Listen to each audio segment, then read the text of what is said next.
සෑයේ හුණු පිරියම් කිරීමේ විපාක තමයි උපනෝපන් ජීවිතේ චර්ම රෝග හැදින්නේ. සෑය ඈතකට බබලන්නේ යම්සේද. සෑයක හුණු පිරියම් කරපු කෙනා දිවි මිනිසුන් අතර ඉපදෙද්දී බොහෝසේ බබලනවා. එහි විපාක සෑයකට වැලි කැටයක්කින් හෝ සම්බන්ධ වෙච්ච අය සෑයේ කොටස්කරුවන් බවට පත් වෙනවා. පින්වතුනි, සෑයක් සුද්ධ කළොත්, බෝධියක් සුද්ධ කළොත් ඒකේ පින තමයි සසරේම මානසික ලෙඩ හැදෙන්නේ.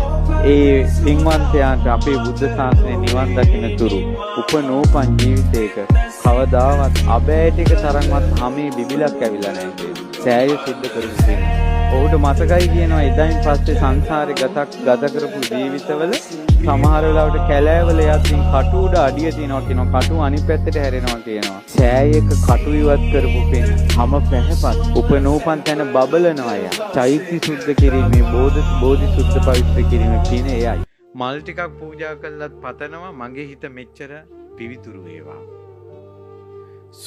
මේ සුවඳ පැතිරෙනවා වගේ සුවඳ හමන හිතක් ලැබේවා. සීල සුගන්ධේ, දහම් සුගන්ධේ. සිසිල් පැම් පුදද්දි හිතනවා රාගයෙන්, ද්වේෂයෙන්, මෝහෙන් ගිනි ගන්න මගේ හිත සිසිල් වේවා. මල් වලින් ලස්සනට සරසලා හිතනවා මගේ හිතත් මේ වගේ ලස්සන වේවා.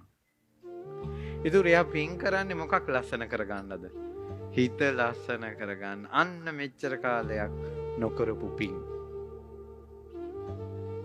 අපි දැන් මෙච්චර ලස්සන ඇඳුම් හොයනවා නම් ඇඟ ලස්සන කරගන්න. සබන් වර්ග, පූයර වර්ග, ආලේපන, ඊළඟට ඔය එක එක අභ්‍යාස ඇඟ ලස්සන කරගන්න කරනවා නම් ඇයි හිත ලස්සන කරගන්න පින් කරන්නේ?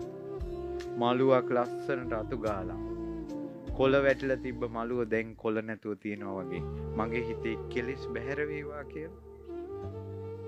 ඔයාලට වඳින්න වෙහෙර විහාර තියෙනවා. උතුම් ආනුභාව සම්පන්න විරාජමාන බෝසමිඳුන් වැඩ සිටිනවා. හිත සුද්ධ කරගන්න. බෝධීන් වහන්සේ කියන්නේ හැම දුකකටම එන තැනක් බවට පත් කරගන්න.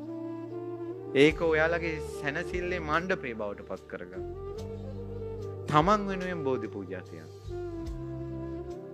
මිනිස්යාගෙන් අන්ත දුක් විඳලා මැරෙන්න හිතෙන තැන් එනවා.